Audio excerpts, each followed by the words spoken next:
बड़े एमएलए हैं जिन्होंने के ऊपर गैर कानूनी कब्जे किए हैं, उनको शेल्टर क्यों दिया जा रहा है, ये एक बहुत बड़ा हमारा प्रश्न है। और हर बार बुलडोजर गरीब के ऊपर क्यों चलता है, इस बात का जवाब आपके प्रशासन को देना होगा, आपको देना होगा। अरे मैं भी मंत्री रहा, मैं आपको बताऊं, जब मेरे महकमे में भी गलत हुआ था उस वक्त मैंने शुरुआत ऊपर से की। जब कई हजार अटैचमेंट थी एजुकेशन डिपार्टमेंट में, तो मैंने कहा सबसे पहले जो मंत्री हैं उनके रिश्तेदारों को मैं डिटैच करूंगा। और उस वक्त मुफ्ती मोहम्मद सैयद थे, मैंने उनके 3 रिश्तेदार थे जिनको डिटैच किया। मैं उस शख्स को आज भी मैं उनकी कदर करता हूं कि उन्होंने कहा था आपने बहुत अच्छा किया कि ऊपर से शुरू किया। फिर मंत्रियों के रिश्तेदारों को निकाला, अधिकारियों के रिश्तेदारों को निकाला, और एक भी अटैचमेंट मैंने नहीं रहने दी, क्योंकि मैंने ऊपर से शुरुआत। आप में जुर्रत है तो मंत्रियों के पहले गैर कानूनी कब्जे हैं उनको खाली करके दिखाइए। बीजेपी के लोगों ने कितने कब्जे किए हुए, इनके जो लीडर हैं उन्होंने कितने कब्जे किए हुए।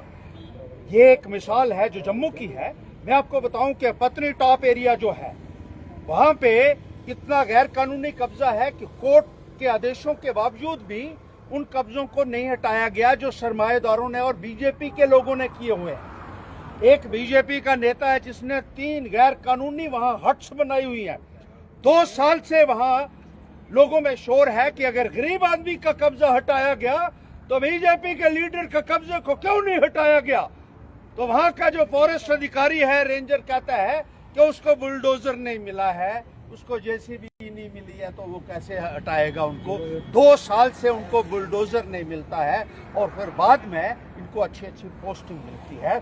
ऐसे अधिकारियों के मुंह काले होने चाहिए जो गरीब के ऊपर जुल्म करते हैं, लेकिन इन बेईमानों को खुली छूट देते हैं जो बीजेपी के साथ जुड़े हुए हैं या जो बड़ी बड़ी तौंद वाले हैं, बड़े बड़े पैसे वाले हैं, उनके ऊपर कोई कार्रवाई नहीं होती है।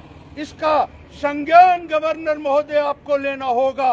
Mister LG, you will have to take cognizance, क्योंकि जो कुछ जम्मू कश्मीर के अंदर इस तरीके से चल रहा है, आपने बड़े बड़े तौंद वाले लोगों को और बीजेपी के सहयोगियों को बड़े बड़े बंगले रहने के लिए दे दिए हैं, गैर कानूनी तरीके से वो दिए हुए हैं, स्टेट्स के बंगले दिए हुए हैं।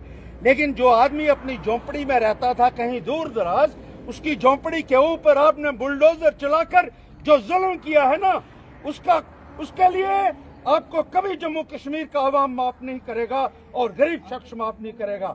आज हम यहाँ प्रदर्शन के माध्यम से ये कहना चाहते हैं कि जम्मू कश्मीर में 2 कानून नहीं चलेंगे, सबके लिए बराबर का कानून होना चाहिए।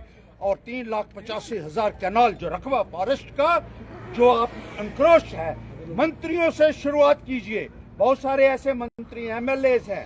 चनैनी में एक जगह समरौली में मैं आपको बता दूं, एक होटल बना हुआ है वहां हाईवे के ऊपर, फॉरेस्ट का और स्टेट लैंड को एनक्रोच करके होटल बनाया है, क्योंकि वो भारतीय जनता पार्टी का नेता है, इसलिए कोई भी कार्रवाई इसके खिलाफ नहीं होती है।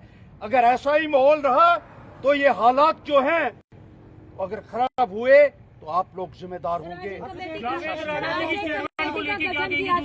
सीट का गठन किया, कार्रवाई कर रहे हैं, उससे कितने? अरे क्या है ये आई वाश होता है सारा, क्या कितनी सीट बनी आज तक और क्या हुआ उन सीटों का।